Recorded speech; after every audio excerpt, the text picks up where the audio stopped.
बिस्मिल्लाहिर्रहमानिर्रहीम। अस्सलाम वालेकुम डियर व्यूवर्स। इंशाल्लाह आज के क्लास में हम इंग्लिश के एक स्ट्रक्चर के हवाले से पढ़ेंगे और वो स्ट्रक्चर है अबाउट टू का। माइकल स्वान के मुताबिक इंग्लिश ग्रामर में हम अबाउट के बाद जब इन्फिनेटिव फॉर्म को यूज़ करते हैं तो ये हम उस सेंस में यूज़ करते हैं जब हम किसी काम को बस शुरू करने ही वाले हो या हमारा इरादा हो कि बस हम इस काम को शुरू करें।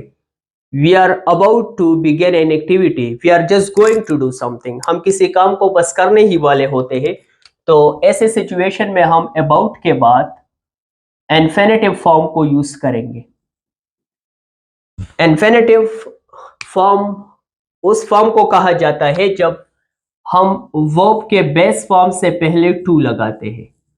To plus base form of the verb और first form of the verb is called an infinitive. For example, अगर हम वर्ब के बेस फॉर्म को ले ले प्ले और इससे पहले टू लगाए टू प्ले तो ये इन्फिनेटिव फॉर्म कहलाती है। इसी तरह to eat, to recite, to read etcetera, ये तमाम फॉर्म्स इन्फिनेटिव फॉर्म्स कहलाते हैं।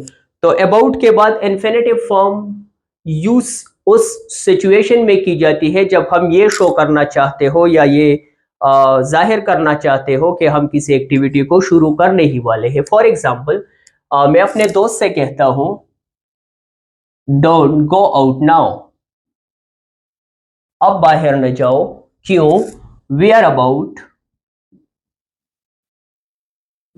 टू हैव लंच, हम लंच करने ही वाले हैं या हम लंच शुरू करने वाले हैं, हम खाना खाने वाले हैं। तो यहां पर अबाउट के बाद इन्फिनेटिव फॉर्म टू हैव इस्तेमाल हुआ है और ये शो करता है कि हम लंच बस शुरू करने ही वाले हैं। We are about to begin this activity, we are just going to do this activity, हम इस काम को बस करने ही वाले हैं।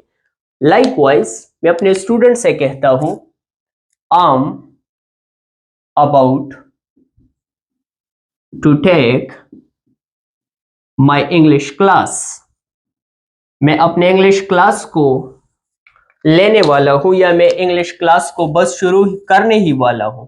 About to take, about to begin, ये तमाम फॉर्म्स अबाउट के बाद इन्फिनेटिव का फॉर्म ये शो करता है कि हम जिस एक्टिविटी की बात कर रहे हो वो एक्टिविटी बस शुरू होने वाली है। लाइकवाइज अगर मैं कहूं I was about to go to bed when the telephone rang, मैं बस सोने ही वाला था कि मोबाइल फोन पर या टेलीफोन पर कॉल आ गई, उसकी घंटी बज गई। तो अबाउट के बाद यहाँ पर इन्फिनेटिव फॉर्म है about to go to bed, बस मैं बेड जाने ही वाला था कि टेलीफोन की घंटी बज गई। अबाउट टू गो ये शो करता है कि बस मैं एक एक्टिविटी शुरू करने वाला था। तो अबाउट के बाद इन्फिनेटिव का फॉर्म हम उस तमाम एक्टिविटीज के लिए यूज करते हैं जब हम उन एक्टिविटीज को बस करने ही वाले होते हैं। इनफॉर्मल अमेरिकन इंग्लिश में ये फॉर्म नॉट अबाउट टू, अगर हम इनफॉर्मल अमेरिकन इंग्लिश की बात करें तो इनफॉर्मल अमेरिकन इंग्लिश में not about to, not about के बाद इन्फिनेटिव फॉर्म, इसका मतलब होता है बेसिकली कि we are not willing to do something. हम किसी एक्टिविटी के हवाले से कह रहे होते हैं कि हम उस काम के लिए विलिंग नहीं होते या वो काम हमारी मर्जी नहीं होती, उस काम को हम करना नहीं चाहते। For example, I am not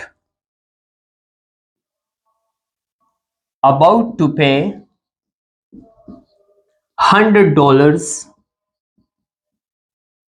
for that dress, मैं उस ड्रेस के लिए, हम किसी पर्टिकुलर ड्रेस की तरफ इशारा कर रहे हैं कि हम उस ड्रेस के लिए बेसिकली $100 पे नहीं करना चाहते। नॉट अबाउट टू पे, नॉट अबाउट और उसके बाद इन्फिनेटिव फॉर्म टू पे ये शो करता है कि basically I am not willing to pay rupees और $100 फॉर दैट ड्रेस। मैं विलिंग नहीं हूँ, मैं नहीं चाहता कि इस ड्रेस के लिए $100 अदा करूँ। तो नॉट अबाउट के बाद infinitive form means that we are not willing to do something. I hope you enjoyed the video. See you inshallah in the next video. Thank you so much.